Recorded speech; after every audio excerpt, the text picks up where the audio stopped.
नमस्कार, मैं हूं राना और आप देख रहे हैं मैच बॉक्स। और आज मैं नरहन में पहुंचा हूं। नरहन जो कि रघुनाथपुर प्रखंड के दक्षिणांचल में चलता है और ये गांव मेरा भी है। और आज मैं बातचीत करने वाला हूं राजद के नवनिर्वाचित युवा जिलाध्यक्ष से। युवा जिलाध्यक्ष अभी नवनिर्वाचित हुए हैं विक्रांत कुमार सिंह जी। विक्रांत जी, बहुत बहुत स्वागत है आपका हमारे आज के इस कार्यक्रम में। धन्यवाद राणा जी। सबसे पहले तो मैं आपके मैच बॉक्स चैनल के दर्शकगण को प्रणाम करता हूं और उनके मंगल जीवन के लिए शुभकामना देता हूं।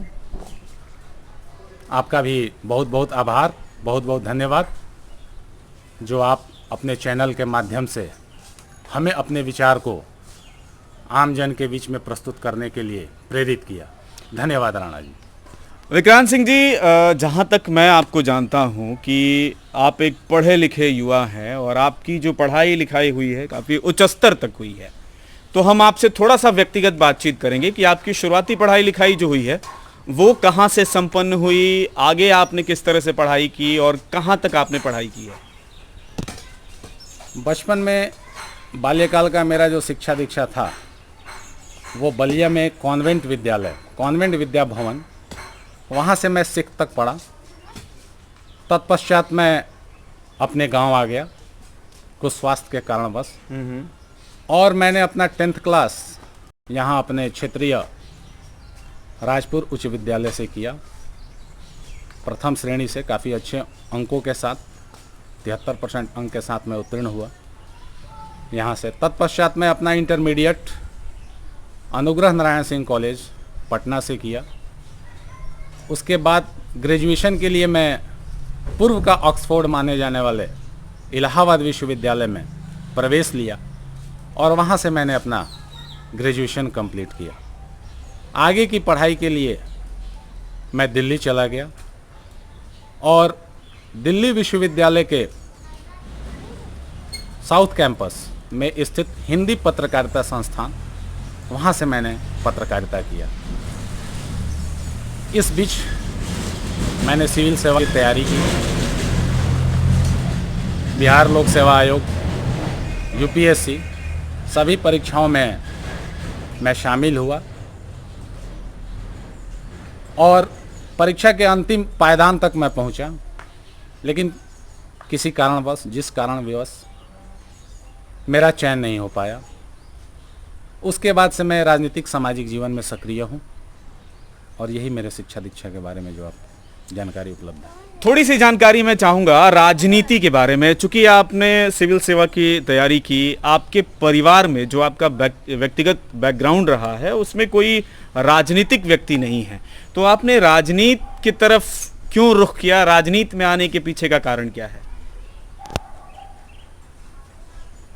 देखिए राणा जी, वर्तमान समय में जो राजनीतिक परिदृश्य मैं लंबे समय से अनुभव करते आ रहा था, उसमें कहीं न कहीं से ये बात हमेशा मुझे वेदना पहुंचाती थी कि राजनीति के क्षेत्र में अच्छे विचार के लोगों का, पढ़े लिखे लोगों का दिन प्रतिदिन रुझान कम होते जा रहा है और राजनीति जो हमारी शासन सत्ता है, देश की विधायिका, इसका देश के विकास में अहम भूमिका होता है। और वैसे स्थान पे अच्छे दृष्टिकोण के व्यक्ति का होना, पढ़े लिखे व्यक्ति का होना, जो देश के विकास के बारे में, जो देश के भला के बारे में, जो युवा शक्ति के प्रोत्साहन के बारे में अपना एक विशेष नज़रिया रखता हो, विशेष विचार रखता हो, वैसे व्यक्ति की आवश्यकता है। और कहीं न कहीं से इसके लिए एक बहुत बड़े त्याग की आवश्यकता दिखाई दी। बहुत लोगों से मेरी बातें हुई, बहुत पढ़े लिखे लोगों से, उन्होंने मुझे कहा कि नहीं, राजनीति जो है में कुछ बहुत सारी ऐसी बातें हैं जिसको झेलना या जिससे पार पाना थोड़ा मुश्किल होता है। लेकिन मैं उनके विचारों से असहमत था और इसी विचार को लेते हुए कि इसमें भी विकासवादी सोच, इसमें भी पढ़े लिखे लोगों का होना अति आवश्यक है, मैंने राजनीति में अपना कदम रखा। एक सवाल आता है, आप इससे पहले शुरुआत जब आपने की थी पॉलिटिक्स की, तो आप आम आदमी पार्टी के जिला अध्यक्ष हुआ करते थे। उसके बाद राजद में आना, राजद एक ऐसी पार्टी जो कम पढ़े लिखे लोगों की पार्टी कही जाती है। अगर पार्टी प्रमुख की ही बात करें अभी, तो उन पे ही तोहमत लगता है और वो 9th फेल की बात बार बार कही जाती है।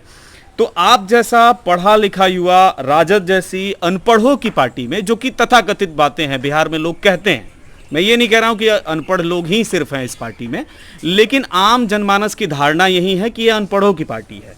तो आप जैसा पढ़ा लिखा युवा इस पार्टी में आने के पीछे मकसद क्या है? आपने इस पार्टी को क्यों चुना?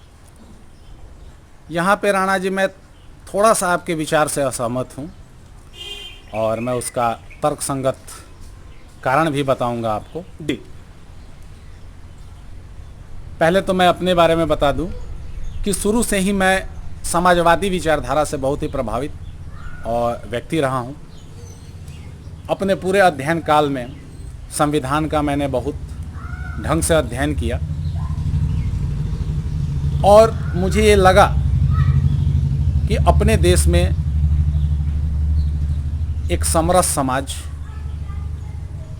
सर्वधर्म समभाव का समाज होना चाहिए और इस विचारधारा से प्रभावित जितने भी राजनीतिक दल थे उनका मैंने अध्ययन किया, उनको बहुत ही गहन रूप से जांचा परखा। इसी क्रम में मैंने ये पाया, ये मेरा अपना विचार है जी, मैंने ये पाया कि तमाम राजनीतिक दल के नेता जो अभी जीवित भी हैं या जो इस समाजवादी विचारधारा का बहुत प्रचार प्रसार किए और उसके बाद अभी इस दुनिया में नहीं है, सबको मैंने पढ़ा, जाना। मुझे एक बात राजद के सुप्रीमो, राजद के नेता, संस्थापक कहिए उनको, माननीय श्री लालू प्रसाद जी के बारे में एक बात मुझे बहुत अच्छी लगी कि एक तो वो लोहिया जयप्रकाश जी जैसे बहुत बड़े विचारक, समाजवादी चिंतक के शिष्य रहे के क्रम में, मतलब उनके उत्तराधिकारी आगे की तरफ उन्होंने इस समाजवाद के विचारधारा को बढ़ाया। थोड़ा सा हटके मुझे ये लगा कि बाकी जगह समाजवादी विचारधारा किताब और पन्नों में ही है, धरातल पे यदि वास्तव में संघर्ष करके और उसे धरातल पे उस समाजवादी विचारधारा को उतारने का किसी ने प्रयास किया तो वो राजद सुप्रीमो माननीय श्री लालू प्रसाद जी हैं। अपने कार्यकाल के दौरान या अपने संघर्ष के दौरान, इस लड़ाई के दौरान उन्होंने बखूबी शोषितों, पीड़ितों, गरीब गुरबा, इन सब के आवाज को विधायिका के मंदिर, शीर्ष स्थल संसद भवन तक पहुंचाया और इनके लिए संघर्ष किया, इनकी लड़ाई को लड़ा और लड़ा ही नहीं, बखूबी उन्हें समाज में स्थापित भी किया। आज आप देखते हैं कि जो पिछड़े वर्ग के लोग, अति पिछड़े वर्ग के लोग समाज में सर उठा के ससम्मान, आदर के साथ अगर अपना जीवन जी रहे हैं तो इसके पीछे, इस संघर्ष के पीछे, इस लड़ाई के पीछे माननीय श्री लालू प्रसाद जी का बहुत ही बड़ा त्याग है। तो जैसा कि मैंने कहा कि जहाँ भी आदमी का वैचारिक साम्यता होती है उधर की तरफ रुझान बढ़ता है, तो निश्चित रूप से इसी तरीके से मेरा रुझान जो है राष्ट्रीय जनता दल की तरफ बढ़ा। इसके बाद मैं यहाँ अपने क्षेत्रीय नेत्री हिना साहब से मेरी मुलाकात हुई। उनसे वार्तालाप के क्रम में जब मैंने उनके विचारों को जाना, उसे समझा, सिवान के लोगों के बारे में उनकी पीड़ा को जाना, उनके विकास के बारे में उनकी योजनाओं को सुना, तो मुझे ये लगा कि अभी तक मैं जिस राजनीतिक पार्टी के साथ चल रहा हूँ वो दिल्ली में स्थापित है, निश्चित रूप से उनके विचारधारा से भी मैं, चूँकि उनकी भी विचारधारा आम गरीबों के प्रति काफ़ी अच्छी थी, इस कारण से मैं उनके साथ जुड़ा हुआ था। मैं जब इन लोगों के साहचर्य में आया और इनके विचारों से मैं प्रभावित हुआ, मुझे लगा कि जब हमारे क्षेत्र में ही इस तरह के लोग अभी उपस्थित हैं और कार्य कर रहे हैं राजनीति के क्षेत्र में, तो क्यों न इनके साथ मिल के और कदम से कदम मिला के आगे बढ़ा जाए और एक नया बिहार बनाया जाए, एक उन्नत बिहार बनाया जाए। बिल्कुल। एक बात और आता है, एक सवाल और आता है। राजद की अगर हम बात करें तो राजद से संपर्क रखने वाले या राजद के पदाधिकारी नेतागण ज़्यादातर दबंग टाइप के होते हैं और आपराधिक छवि वाले होते हैं, जबकि आपके परिवार का कहीं से कोई इस तरह का संपर्क नहीं है। अगर बिहार के शीर्ष नेतृत्व की बात करें, राजद सुप्रीमो की बात करें, तो लालू प्रसाद यादव भी सजा याफ्ता है। अगर हम सीवान की बात करें तो डॉक्टर मोहम्मद शहाबुद्दीन भी, पूर्व सांसद सीवान के, वो भी अभी जेल में बंद हैं। तो ऐसे अपराधियों की पार्टी, जो कि लोग कहते हैं, अक्सर विपक्षी पार्टियां जो हैं वो ये कहती हैं कि ये अपराधियों की पार्टी है और ये छवि समाज में गई भी है, तो ऐसी पार्टी से जुड़ने के पीछे का तात्पर्य, जबकि आप खुद अपराध से दूर दूर तक संपर्क नहीं रखते हैं? देखिए राणा जी, जहाँ तक विरोधी पार्टियों की बात है, तो विरोधी पार्टी तो निश्चित रूप से जो मजबूत दल होता है, जिसके समर्थक ज़्यादा हैं, उनके विरुद्ध में कई तरह तरह के षड्यंत्र, तरह तरह की बातें होती हैं, बहुत आरोप प्रत्यारोप भी होता है। ये एक राजनीति का ये एक अहम भाग है, जिसमें सत्ता हासिल करने के लिए तरह तरह की प्रोपेगेंडा होती हैं, तरह तरह की बातें होती हैं। वर्तमान में आप देख रहे होंगे, पता नहीं आप मेरे विचार से सहमत हो या असहमत हो, लेकिन जो मेरी अपनी सोच है कि वर्तमान समय में एक प्रोपेगेंडा की राजनीति चल रही है, जिसमें विरोधी पक्ष का एक मुख्य ये विचार है कि अपने सामने वाले मजबूत दल को तरह तरह की बातों, उनके नकारात्मक बातों को, कोई भी व्यक्तित्व, कोई भी राजनीतिक दल पूर्णतः नकारात्मक नहीं हो सकता है। इस बात से आप भी भली भांति परिचित हैं। बिल्कुल। अगर लोकप्रिय पार्टी है, उसके समर्थक ज्यादा हैं, तो कहीं ना कहीं उसमें सकारात्मक पहलू है। अभी विपक्षी दल जो हैं, उनका एकमात्र उद्देश्य है कि अपने विरोधी दल को तमाम आरोप प्रत्यारोप लगा के और उसे नॉकडाउन किया जाए, इस तरह से उन्हें, उनके छवि को गिराया जाए समाज में, ताकि उनकी लोकप्रियता घटे। देखिए, जहाँ तक अपराध की बात है, आरोप की बात है, मैं इस बात को मानता हूँ कि बहुत सारे आरोप लगे हमारे नेतागण पे, माननीय लालू प्रसाद यादव जी पे, डॉक्टर शहाबुद्दीन साहब पे। लेकिन एक बात आपको यहाँ सोचना होगा कि वो दोनों व्यक्तित्व अपने ऊपर लगे आरोप को बहुत ही धैर्य और साहस के साथ फेस कर रहे हैं, कानूनी दायरा में रहते हुए, और कहीं ना कहीं उनके दिमाग में ये बात जरूर चल रही है कि एक न एक दिन उनके ऊपर जितने भी आरोप लगे हैं वो खारिज होंगे, और खारिज होने के बाद जो है उनका स्वच्छ व्यक्तित्व समाज के सामने आएगा। राजनीति के विकास के क्रम में आपने देखा होगा बहुत सारी घटनाएं, लोकतंत्र के विकास के क्रम में कहिए, बहुत सारी घटनाएं घटित होती हैं। उसी फेज के दरमियान एक अपराधी, राजनीति का अपराधीकरण, ये बहुत ही चर्चित टॉपिक हुआ करता था। हम लोग भी जब सिविल सर्विसेज की तैयारी करते थे तो ये निबंध लेखन में भी आता था कि राजनीति का अपराधीकरण हो रहा है और ये देश के हित में बहुत अच्छी बात नहीं है। तो अभी आप देखिएगा कि धीरे धीरे वो दौर ख़त्म हो गया। जिस तरह से लोकतंत्र का विकास हुआ है, लोगों के शिक्षा दीक्षा में प्रगति हुई, वोटिंग का पैटर्न बदला, उसकी व्यवस्थाएं बदली, उसके हिसाब से आप देखेंगे कि अब धीरे धीरे राजनीति के अपराधीकरण का खात्मा होते जा रहा है। जहाँ तक डॉक्टर शहाबुद्दीन साहब की बात है, तो वो भी विगत कई वर्षों से जेल में रहते हुए और अपने ऊपर लगे सारे आरोपों का जो है मुकाबला कर रहे हैं, उसके लिए लड़ाई लड़ रहे हैं कानूनी तरीके में रहते हुए। और उनको भी कहीं ना कहीं उम्मीद है कि उनके ऊपर जो भी आरोप लगे हैं वो एक न एक दिन जो है समाप्त होंगे। और उनकी छवि, उनके बारे में मैं ये कहना चाहूँगा कि समाज में उनके व्यक्तित्व का जो नकारात्मक पहलू, इसी को ज़्यादा प्रसारित किया गया है। और ये भी एक राजनीतिक रणनीति के तहत किया गया है, क्योंकि वो एक अच्छे नेतृत्वकर्ता हैं, अच्छे लीडर हैं और विपक्ष के लिए जो है वो आँख की किरकिरी है।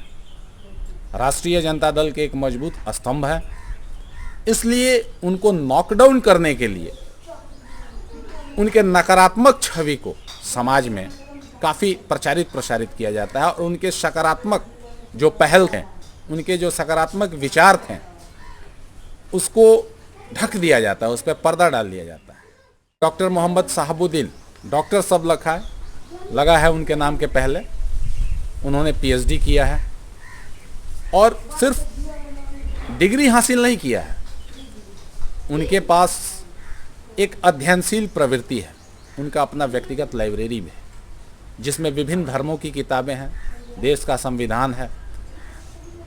आईएएस की तैयारी में हम लोग जो भारत 2020, भारत 2019 करके जो योजना पत्रिका, ये सब जो चीज़ें हम पढ़ा करते थे, मुझे बहुत ही आश्चर्य हुआ ये देख के कि डॉक्टर मोहम्मद शहाबुद्दीन साहब भी जो है इन सब चीज़ों का अध्ययन करते हैं। तो मैं उनसे प्रभावित हुआ।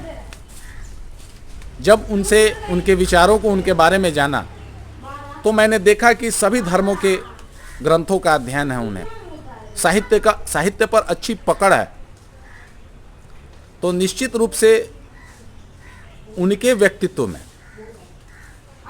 एक बहुत ही बड़ा सकारात्मक आयाम दिखाई दिया, जिसके ऊपर पर्दा डाल दिया गया। और सीवान के बारे में जहाँ तक बात है, तो सीवान के शैक्षणिक और स्वास्थ्य के क्षेत्र में मोहम्मद शहाबुद्दीन साहब के कार्यकाल में जो विकास हुआ,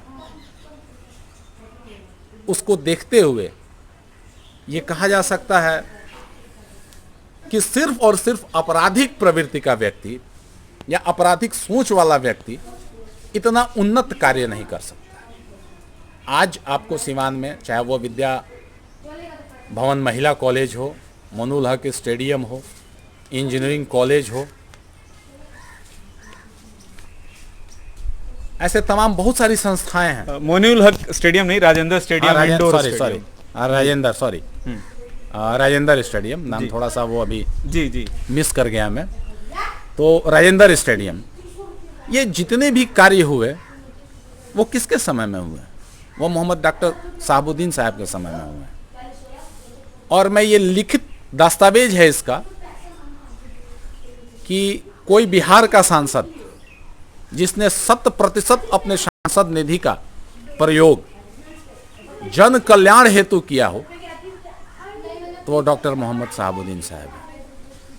तो हम कैसे मान सकते हैं कि सिर्फ और सिर्फ आपराधिक प्रवृत्ति के वो व्यक्ति हैं? उनके ऊपर जो भी आरोप प्रत्यारोप हैं, उसे बहुत ही मजबूती के साथ वो अपनी लड़ाई लड़ रहे हैं।